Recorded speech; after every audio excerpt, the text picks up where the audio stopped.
Bonjour, le journal de Nat, auxiliaire de vie. Aujourd'hui, Georges, auxiliaire de vie avec moi pour une nouvelle vidéo. On va parler des repas à domicile. Alors derrière moi, le dôme de la Grave à Toulouse, nous sommes au bord de la Garonne.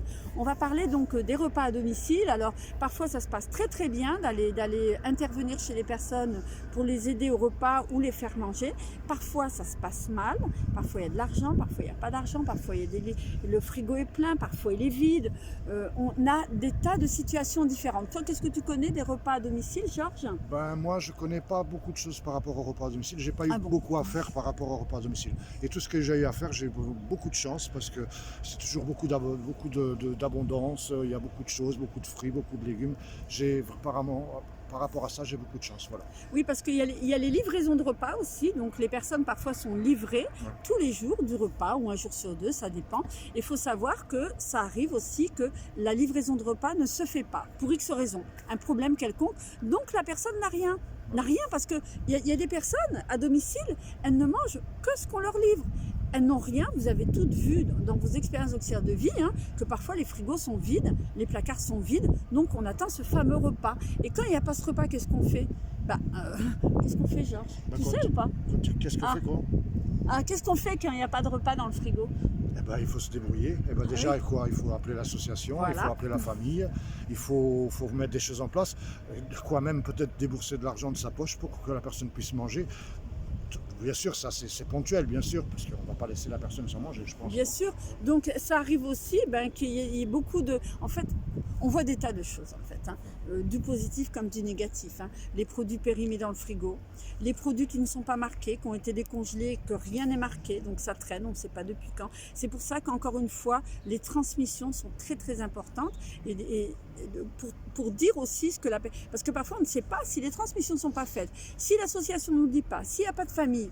On ne sait pas la personne si elle est diabétique. Si les infirmières, il n'y a pas de suivi, on ne sait pas si elle est diabétique, si elle mange liquide ou pas, ouais, voilà. ou mixé avec ou pas. ou sans sel. Il y a tout ça. Et parfois, certaines interventions, donc en prestataire, avec certaines associations, je parle toujours en connaissance de cause, bien sûr, on a eu des interventions de 30 minutes pour faire manger une personne. 30 minutes. Alors si la personne a la maladie d'Alzheimer, si elle a du mal à déglutir, si pendant 30 minutes, même une heure, parfois ça ne suffit pas. Si pendant le repas, il faut faire un transfert parce qu'il faut l'amener aux toilettes. Parfois c'est pendant que la personne mange que tout se déclenche et qu'elle a envie d'aller au WC. Donc et là, il faut faire un change. Si elle est sur fauteuil roulant, il faut la remettre sur le lit. Il faut faire un change, il faut faire attention. Il faut la remettre à table. Et quand on a 30 minutes, franchement, quand on a 30 minutes, si ça vous arrive, il faut vraiment...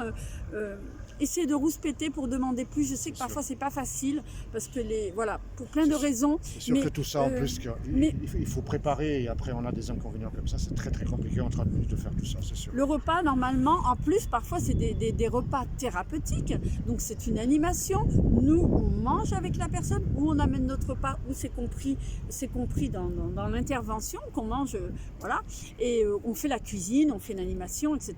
Et on stimule la personne à manger parce que c'est une personne ou anorexique ou qui n'a plus d'appétit, donc il faut la stimuler en étant à table avec elle.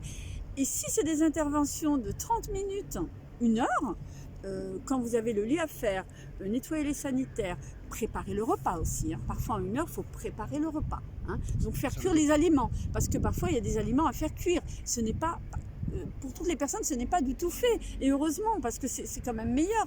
Mais voilà, il y a énormément de cas différents pour les repas à domicile. Vraiment, c'est très, très, très diversifié.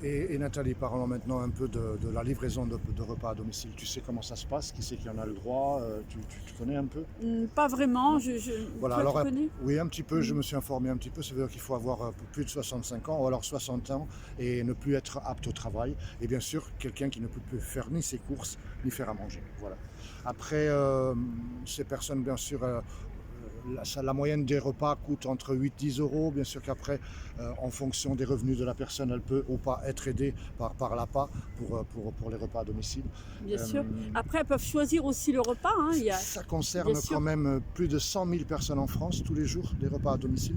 Plateau repas, distribution et repas, ça concerne quand même 100 000 personnes en France. Donc aussi les personnes, par exemple, qui n'ont pas assez de produits diversifiés dans leur frigo, dans leur placard, c'est bien parfois de leur proposer les repas à domicile parce que moi j'ai vu des plateaux repas quand même assez conséquents et très très bons. Donc pour les personnes, et c'est diversifié surtout. Donc, Laisse-moi te poser une question, Nathalie. C'est quand même ces plateaux repas arrivent une fois par jour. Ça sert pour midi et soir. Ça fait toute la journée. bah, si c'est quelqu'un qui mange vraiment beaucoup, mais on sait très bien que nos bénéficiaires, ils ont moins d'appétit arrivé à un certain âge ou suivant les pathologies, donc ça peut servir pour midi et soir. Ouais.